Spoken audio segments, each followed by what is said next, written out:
नमस्कार, capital TV देख रहे हैं आप। मैं हूं आपके साथ पूजा। ब्रेकिंग नाउ में बड़ी खबर दिल्ली से आपको बता रहे हैं, जहां चुनाव में काफी कम वक्त बचा है, लेकिन अरविंद केजरीवाल को हर दिन झटके पे झटके लग रहे हैं।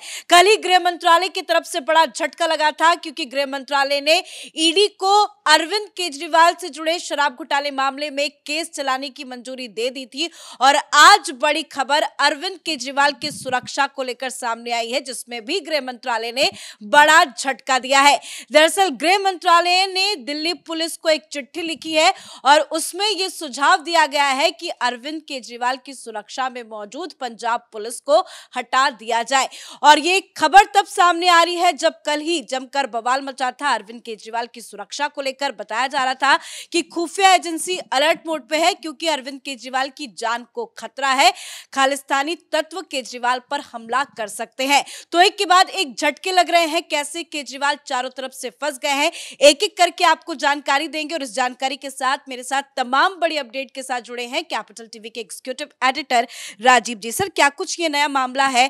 गृह मंत्रालय ने दिल्ली पुलिस को क्यों चिट्ठी लिखी है, क्या पूरी जानकारी है? देखिए, जिस तरीके से अरविंद केजरीवाल कुछ समय से पंजाब का इस्तेमाल कर रहा था, यानी पंजाब पुलिस का, पंजाब के करप्शन एजेंसी का, पंजाब के एंटी करप्शन ब्यूरो का, हर का इस्तेमाल अरविंद केजरीवाल दिल्ली के अंदर कर रहा था। यही आरोप संदीप दीक्षित ने लगाए थे कि देखिए, हमारे घर के आसपास पंजाब पुलिस निगरानी कर रही है, रेकी कर रही है, जासूसी कर रही है। उस आरोप के बाद भी जांच हुई और अचानक से खबर आई कि अब खालिस्तानी आतंकी के टारगेट लिस्ट पर अरविंद केजरीवाल है। लेकिन इससे पहले ही अरविंद केजरीवाल के सुरक्षा के लिए भगवंत मान ने पंजाब पुलिस के कुछ जवानों को भेज दिया था।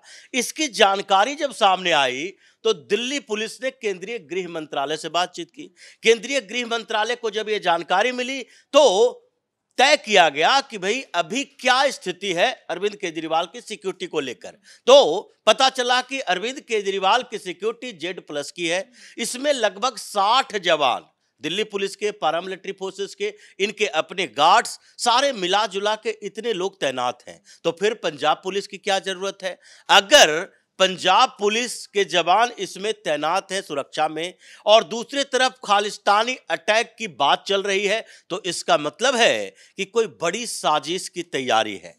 क्योंकि अरविंद केजरीवाल जिस मोड़ पर अभी आया हुआ है, जो झूठ फरेब हर दिन चुनाव प्रचार के दौरान बोलता है, उसमें आगे अगर इसके ऊपर हमले होते हैं या हमले करवाए जाते हैं तो इसका चुनावी फायदा हो सकता है। इसलिए जब दिल्ली के पूर्व मुख्यमंत्री हैं और दिल्ली पुलिस सुरक्षा दे रही है, तो किसी और स्टेट की सुरक्षा क्यों मिलनी चाहिए, जबकि आम आदमी पार्टी की सरकार वहां है। इसीलिए आपको यह ऑफर दिया गया। आप आम आदमी पार्टी के नेशनल कन्वेनर हैं, लेकिन फिर भी अगर कोई स्टेट दूसरे स्टेट के सीएम को सुरक्षा दे तो उसके लिए प्रावधान होगा उस स्टेट के गृह मंत्रालय की तरफ से। और यहां गृह मंत्रालय यानी कि दिल्ली पुलिस की जिम्मेदारी केंद्रीय गृह मंत्री के पास है। तो यह सारा का सारा जो प्रपंच किया गया था वो फेल हुआ, क्योंकि केजरीवाल के ऊपर किसी को भरोसा नहीं है। जैसे नामांकन के साथ ही अरविंद केजरीवाल ने आरोप लगाए और नामांकन के साथ ही ये खबर चलने लगी कि देखिए भाई, अरविंद केजरीवाल तो बड़ा सिंपल जीवन जीते हैं, 5-7 लाख रुपया इनके पास है, एक भी गाड़ी नहीं है, कोई घर नहीं है। लेकिन कैसे तथ्यों को छुपाया गया। अगर अरविंद केजरीवाल के पास नहीं है तो उनकी पत्नी के पास है, और दोनों की ज्वाइंट प्रॉपर्टी की बात क्यों नहीं की जा रही है? क्योंकि अरविंद केजरीवाल ने बहुत सारे तथ्य छिपाए हैं और हो सकता है कि नॉमिनेशन में भी जो जांच हो रही है केजरीवाल के एफिडेविट की, उसमें भी कुछ गलत इंफॉर्मेशन मिल सकते हैं। क्योंकि अभी तक तो अरविंद केजरीवाल ये कहता था कि वसुंधरा में फ्लैट उनके नाम पर है। अब उनकी पत्नी कह रही है कि एक और फ्लैट है गुड़गांव में जो 1.5 करोड़ की है, वो सुनीता केजरीवाल के नाम पर है। सुनीता केजरीवाल की प्रॉपर्टी दिन प्रतिदिन दुगने रफ्तार से बढ़ रही है। अरविंद केजरीवाल की संपत्ति धीरे धीरे घट रही है। आखिरकार अरविंद केजरीवाल कौन सा ऐसा खर्च कर रहे हैं जिसके कारण उनकी संपत्ति घट गई? अगर पूरे कैंपेन के दौरान देखा जाए या उससे पहले जब ये दिल्ली के मुख्यमंत्री हुआ करते थे, इनके ऊपर जितने आरोप लगे हैं वो इनके लाइफस्टाइल को लेकर लगे हैं। इनके ऊपर आरोप लगे कि गोवा चुनाव के प्रचार के समय गए तो वो 7 स्टार होटल में रहे, या फिर ये भी आरोप लगे कि ये एग्जीक्यूटिव क्लास से यात्रा कर रहे हैं। सवाल तो फिर ये भी खड़े होंगे ना कि आखिरकार सुनीता केजरीवाल करती क्या है, उनकी प्रॉपर्टी कैसे बढ़ रही है, कहां से आ रहा है पैसा? देखिए, उन्होंने जो जिक्र किया कि सुनीता केजरीवाल को जो पेंशन मिलता है 1 लाख रुपए के लगभग पेंशन है, और उस पेंशन से ही ये करोड़ों की संपत्ति आ गई। अगर पेंशन से करोड़ों की संपत्ति आ गई, आपके बच्चे अभी पढ़ाई लिखाई कर रहे हैं, उसमें भी खर्च होता है, और अरविंद केजरीवाल के ऊपर भी खर्च कर रहे हैं, वो अपनी प्रॉपर्टी नीचे दिखा रहे हैं, तो फिर इसमें ये पता तो चलना चाहिए कि अरविंद केजरीवाल खर्च कहां कहां कर रहे हैं। इनके विधायक वाले जो विधायक के तौर पर इनको वेतन मिलते हैं वो पैसे तो दिखा रहे हैं, लेकिन ये खर्च कहां दिखा रहे हैं कि उनकी सारी जो संपत्ति थी 44 लाख से घटते घटते 7 लाख आ गई ये 4-5 सालों में।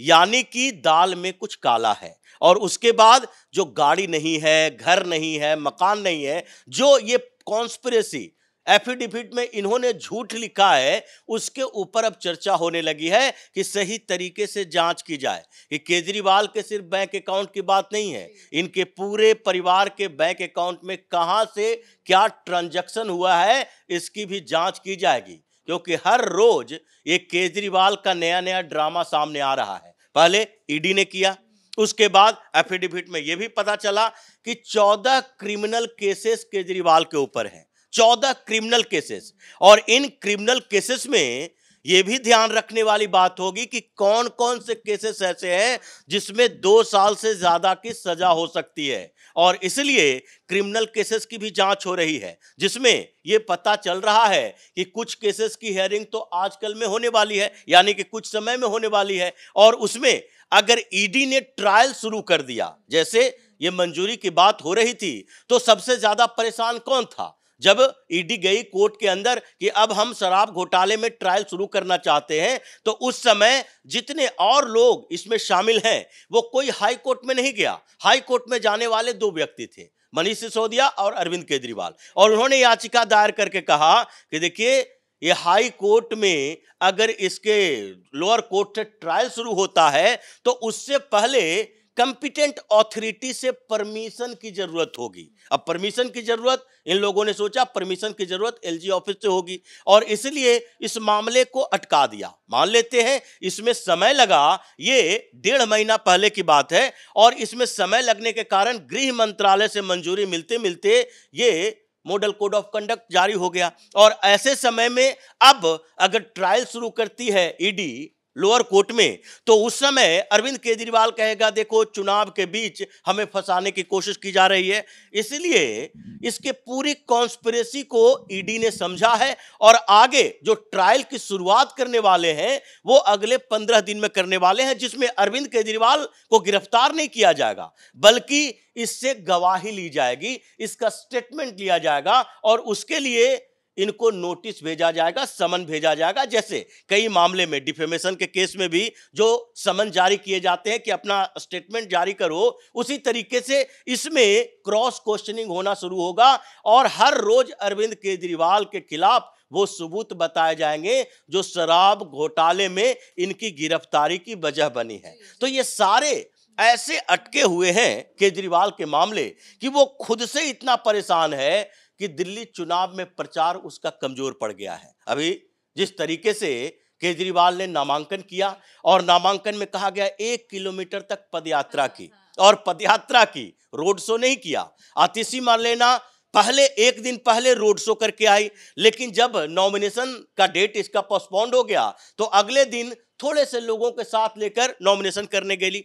जो स्थितियां इन लोगों के साथ अलग अलग क्षेत्रों में हो रही है, तो लग रहा है कि चाहे सोमनाथ भारती हो, सौरभ भारद्वाज हो, आतिशी मार्लेना हो, गोपाल राय हो, या अरविंद केजरीवाल हो, मनीष सिसोदिया हो, ये जितने बड़े नेता हैं, ये सबका नॉमिनेशन के साथ ही हार की पृष्ठभूमि तैयार हो गई, क्योंकि बैटिंग संदीप दीक्षित ने भी की है, बैटिंग भारतीय जनता पार्टी ने भी की है, और संदीप दीक्षित जो घूम घूम कर आज प्रचार कर रहे हैं और उसमें जो फीडबैक मिल रहा है मीडिया की तरफ से, जो बताया जा रहा है। दीक्षित ने आरोप लगाए थे, मामला पुलिस तक पहुंचा था, उसमें आतिशी और संजय सिंह को नोटिस भी आज जारी हुआ। देखिए, ये तो नोटिस आना ही था, क्योंकि जिस तरीके से झूठे आरोप लगाए, वो संदीप दीक्षित ने मानहानि का केस किया और मानहानि के केस में नोटिस आना है, इनको अपने वकील को भेजना पड़ेगा या खुद जाना पड़ेगा। लेकिन समस्याएं पैदा होगी ये चुनाव के दौरान, क्योंकि चुनाव के दौरान जिस तरीके से इन लोगों ने